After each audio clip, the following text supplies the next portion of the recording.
Nós celebramos hoje o Domingo de Ramos, nesta Páscoa, nesta semana chamada Santa.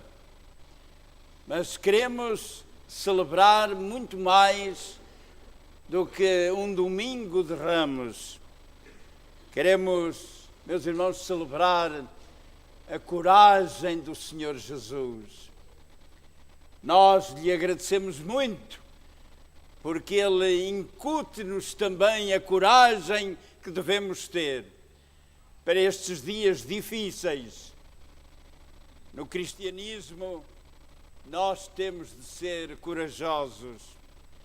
Diz-nos no verso 28 desta passagem que escolhemos em Lucas, no capítulo 19, e dito isto, o Senhor Jesus ia caminhando adiante, subindo para Jerusalém. Ele ia adiante, era o primeiro. Era ele que tomava a dianteira. Ele devia entrar na cidade escondido, tinha a cabeça a prémio. Ele iria certamente ser levado à prisão. Os seus inimigos, aqueles que o tinham condenado já, estavam à procura dele e, encontrando Jesus, certamente iriam logo prendê-lo. Por isso, ele devia entrar na cidade sem ser visto, mas não. A palavra do Senhor diz-nos que ele tomou conta do cenário. Ele estava à frente de todos, de tudo. Ele queria tomar conta de cada coração, de todos os corações. Esta semana recebemos um telefonema de uma pessoa que me dizia que estava sem coragem, precisava de ajuda, tinha perdido totalmente a coragem, não sabia o que fazer, a situação era tão difícil que queria morrer, não tinha coragem sequer para viver.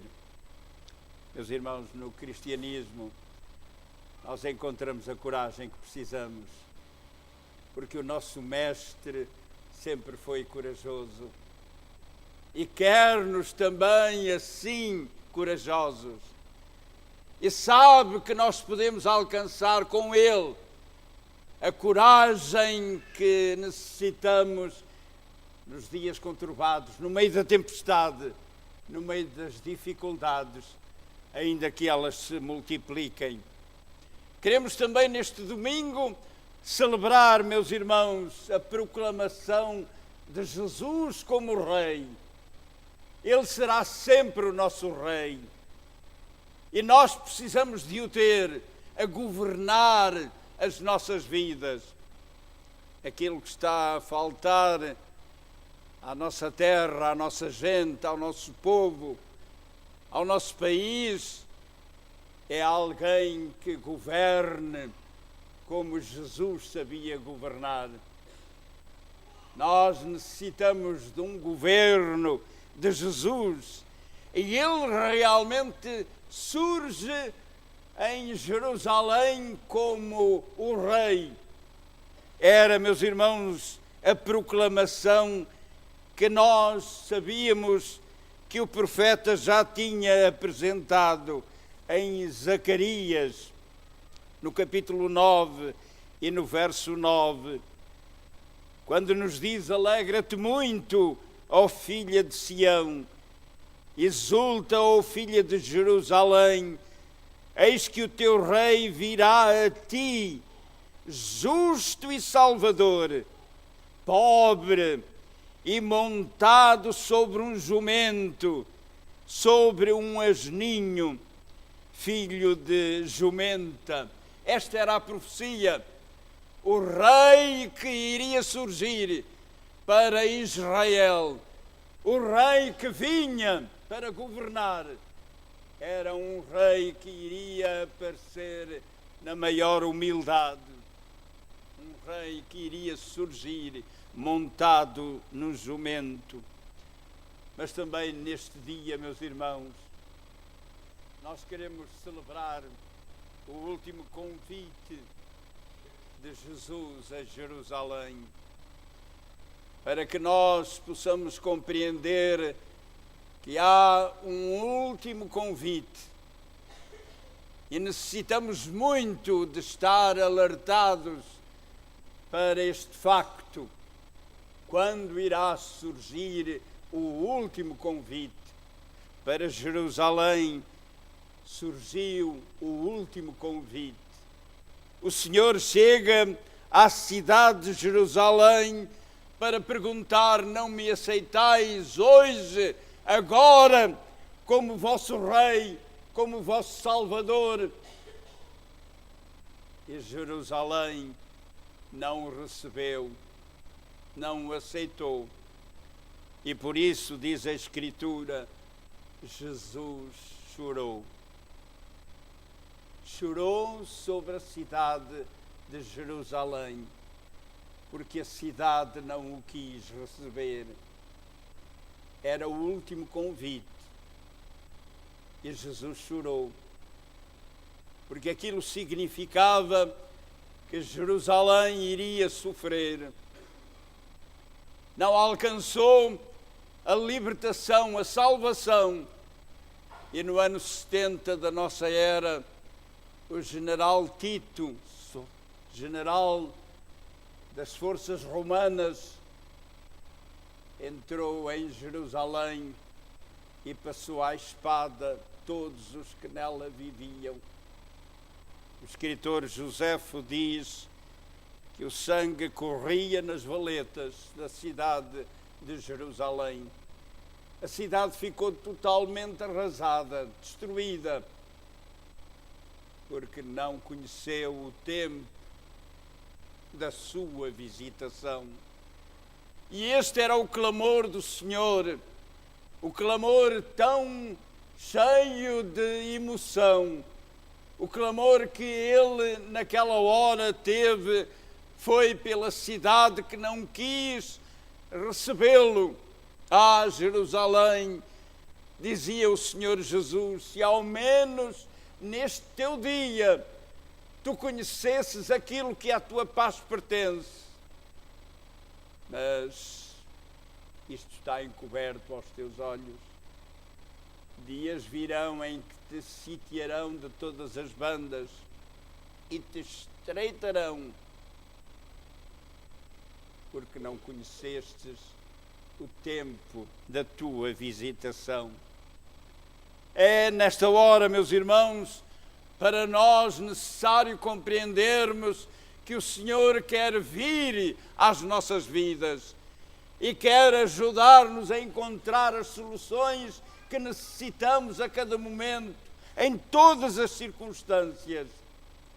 Jerusalém não compreendeu que o rei que eles queriam receber aparecesse montado num jumento, não num cavalo de guerra, mas num humilde, num simples jumento. Mas, meus irmãos, este era mais um triunfo de Cristo. Era um triunfo, uma vitória da humildade sobre o orgulho. Era mais uma vitória da pobreza sobre a abastança. Era mais a grande vitória da mansidão, da gentileza sobre a ira e a malícia. Este era o verdadeiro rei que vinha a Jerusalém e que ainda hoje necessitamos. A Igreja Católica está muito contente com o seu novo Papa, pela sua simplicidade, pelo seu apelo à pobreza. Nós esperamos que para além das palavras, venham também os factos, os atos. Em Chipre, a Igreja está pronta a hipotecar todas as suas propriedades para resolver o problema financeiro de Chipre. Há grandes problemas, sabemos como a Igreja Católica é rica, esperamos que haja também este apelo à solução da pobreza, à solução para todos os problemas que nos preocupam tão angustiosamente nos dias que correm. E o Senhor Jesus, entrando em Jerusalém, meus irmãos, procurou entrar na cidade de modo que todos entendessem aquilo que ele desejava fazer. Neste passo das Escrituras que vos li há pouco, em Lucas, no capítulo 19, diz-nos no verso 31, e se alguém vos perguntar, por que soltais o jumentinho, assim lhe direis, porque o Senhor precisa dele. O Senhor precisa. É necessário entrar na cidade e este é o animal que o Senhor elegeu para entrar na cidade. Um símbolo de humildade, um símbolo de simplicidade, de pobreza. É assim que ele quer conquistar o coração da cidade de Jerusalém. Meus irmãos, o Senhor sempre precisou de nós. Nosso coração deve ser um coração humilde, simples. Quem poderia imaginar que um animal tão humilde seria personagem de primeira grandeza naquele domingo de Ramos? Meus irmãos, quem iria imaginar que assim o Senhor iria utilizar um animal tão humilde para entrar na cidade de Jerusalém? O Senhor Jesus é o Senhor que quer fazer parte da nossa vida, mas o nosso coração precisa de ter esta humildade. Ele dá graça aos humildes. O Senhor nos quer simples. O Senhor quer usar-nos, mas é necessário que nós estejamos preparados para o receber com esta simplicidade, com esta humildade, de modo a que lancemos fora todo o orgulho, toda a vaidade. Junto a Deus não há lugar à vaidade, não há lugar ao orgulho. O Senhor Jesus sempre necessitou de coisas tão simples.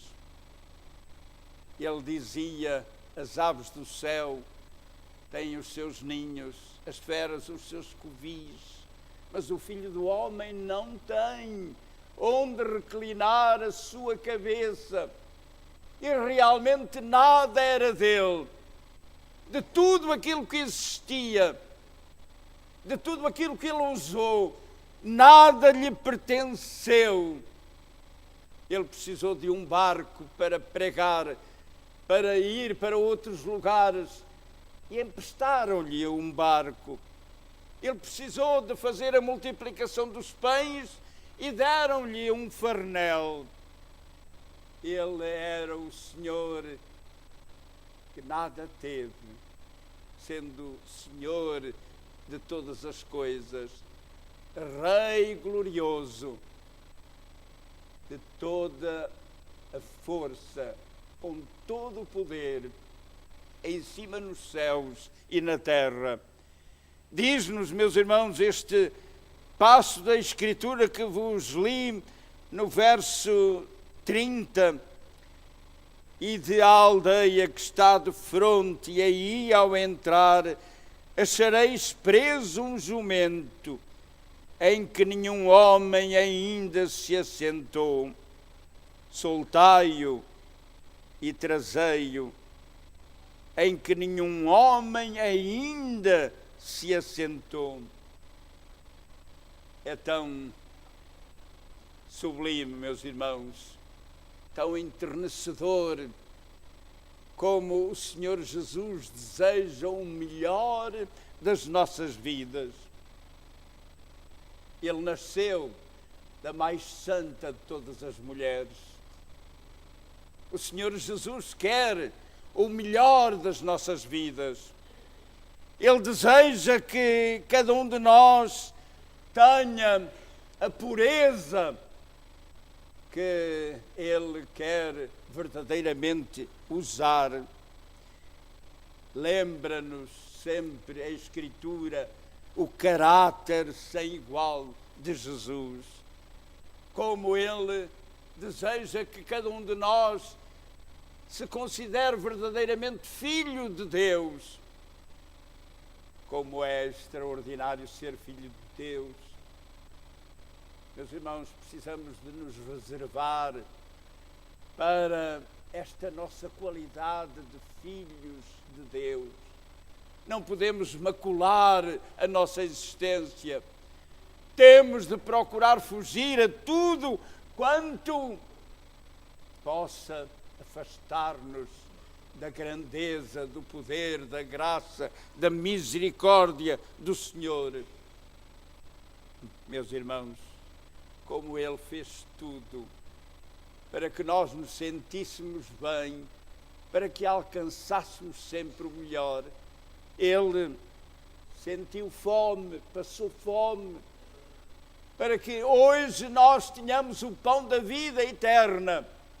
O Senhor padeceu sede, para que nós possamos chegar perto dele e receber a água da vida, e assim ficarmos completamente satisfeitos. É verdade que ele sentiu cansaço, cansou-se o Senhor, para nos poder convidar: vinde a mim todos vós que estáis cansados e oprimidos, e eu vos aliviarei. O Senhor orou: ó Pai, passa de mim este cálice, para poder atender às nossas orações. Que bom hoje podermos orar, sabendo que o Senhor ouve as nossas orações. É verdade que Ele chorou sobre a cidade de Jerusalém, mas, meus irmãos, chorou para poder enxugar as nossas lágrimas. Ele foi vendido por 30 moedas para que nós fôssemos resgatados. Fomos comprados nós, meus irmãos, por bom preço. O Senhor nos comprou, concedendo-nos a bênção de hoje lhe pertencermos. É certo que ele foi levado como ovelha muda para o matadouro. Não abriu a sua boca, mesmo diante de Pilatos, quando Pilatos o incitava, dizendo: não respondes, não vês como todos te acusam? Mas ele não abriu a sua boca para que nós pudéssemos ter palavras de vida eterna. Palavras de vida eterna. Meus irmãos, todos o abandonaram para que nós pudéssemos sempre ter a presença bendita do Senhor, para que nunca estivéssemos sozinhos. E hoje não estamos sós, nunca. Não há isolamento, não há solidão. No cristianismo não existe tal coisa, porque o Senhor um dia foi abandonado para alcançar para cada um de nós esta bênção tão extraordinária. E diz-nos, meus irmãos, neste verso 30, que vos li há instantes: ide à aldeia que está de fronte, e aí ao entrar achareis preso um jumentinho, soltai-o, soltai-o. Não pode continuar preso. Ele precisa de ser libertado. E este é símbolo também, meus irmãos, de uma entrega, de uma dedicação total das nossas vidas ao Senhor. Não podemos continuar presos. Às vezes estamos tão acorrentados a tantas coisas. Continuamos, meus irmãos, muitas vezes maniatados no mundo. Há correntes que nos prendem e nós temos de estar libertos para servir ao Senhor. O Senhor verdadeiramente nos libertou. Se o Filho vos libertar, verdadeiramente sereis livres. Nós necessitamos, pois, de ser libertados, e o Senhor pode fazê-lo como só Ele o conseguirá nas nossas vidas. Diz-nos a palavra do Senhor, neste verso 32 também, que indo os que haviam sido mandados, os discípulos foram mandados àquele lugar, àquela aldeia, e acharam tudo como o Senhor lhes dissera. O Senhor sabe tudo das nossas vidas. O Senhor sabia onde estava aquele jumentinho, sabia exatamente aonde se encontrava aquele animal que ele iria utilizar para entrar em Jerusalém. Não vos enternece, meus irmãos, saberdes que o Senhor conhece-nos, sabe o que se está a passar conosco, sabe aquilo que precisamos, nada lhe é oculto, Ele conhece todas as coisas. O Senhor disse simplesmente aos discípulos: ide e encontrareis. Então, trazei esse jumentinho. O Senhor sabia onde estava, como Ele sabe aonde nós estamos também, aonde nos encontramos, o que está a passar agora nas nossas vidas, aquilo que nos faz sofrer, aquilo que nos faz chorar, aquilo que nós possuímos como fardo pesado que às vezes não podemos carregar. O Senhor sabia o que se estava a passar com Lázaro. Ele estava doente. O Senhor sabia, antes de chegar lá junto a Marta e Maria, o Senhor já o sabia. O Senhor sabia que uma pobre viúva estava em Naim, à porta do cemitério, sem conforto, sem paz no seu coração. O seu filho único tinha morrido. Mas o Senhor sabia e foi ter com ela para que ela fosse confortada.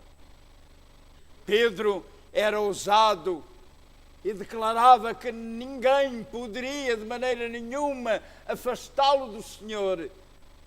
E disse mesmo a Jesus: mesmo que todos te abandonem, eu nunca te deixarei. O Senhor sabia que antes que o galo cantasse, Pedro o iria negar. Ele sabe. Ele sabe também quando nós o negamos. Ele sabe quando nós fugimos dele. Ele sabe quando nós estamos a fazer o que não é certo, o que não é correto, o que não é justo, o que não é bom. Ele sabe.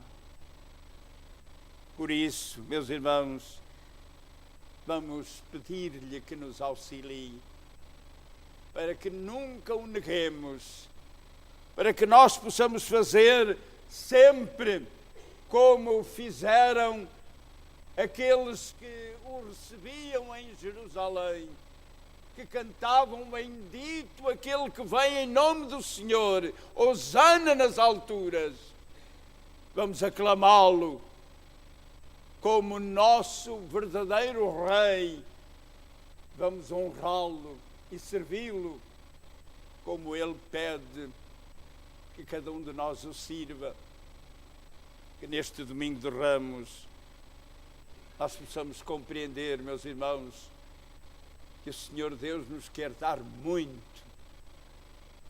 Se nós verdadeiramente o recebermos como a cidade de Jerusalém não o recebeu. Quem iria imaginar que um humilde jumentinho, preso lá numa aldeia humilde, iria tornar-se uma figura de primeiro plano?